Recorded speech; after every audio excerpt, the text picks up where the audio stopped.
श्री गुरु तेग बहादूर साहिब यांचं 350वे शहीदी समागम वर्ष नांदेडमध्ये शीख धर्मीयांकडून हिंद दी चादरचं आयोजन। केंद्रीय गृहमंत्री अमित शहांसह मुख्यमंत्री देवेंद्र फडणवीस राहणार उपस्थित।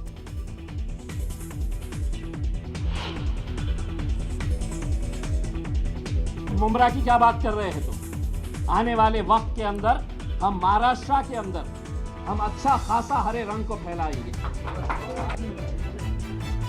सोमय्यांनी माझ्यावर कारवाई करून दाखवावी, इम्तियाज जलील यांचं किरीट सोमय्यांना आव्हान।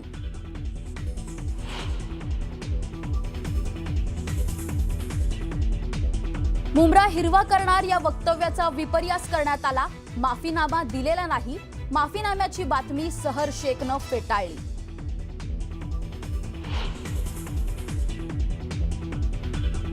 छगन भुजबळांना मिळालेल्या क्लीन चिट विरोधात अंजली दमानिया आक्रमक।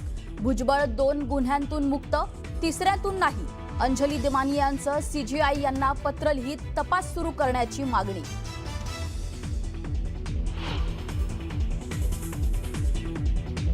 नाशिकच्या कळवण तालुक्यातून निघालेलं लाल वादळ नाशिक शहराच्या वेशीवर। आदिवासी बांधवांच्या मागण्यांसाठी मार्क्सवादी कम्युनिस्ट पक्ष आणि किसान सभेच्या नेतृत्वात मोर्चा।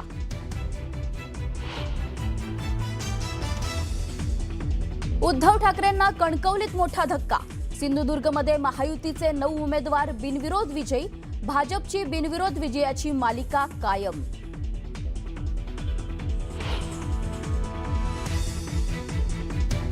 लोकलमध्ये झालेल्या वादातून मालाड स्टेशनवर प्रवाशाची निर्घृण हत्या।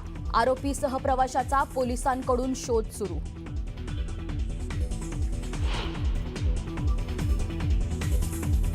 बांगलादेशात आणखी एका व्यक्तीची जिवंत जाळून हत्या। हिंदू चंचल भौमिक नामक व्यक्तीला दुकानासह जाळून मारलं।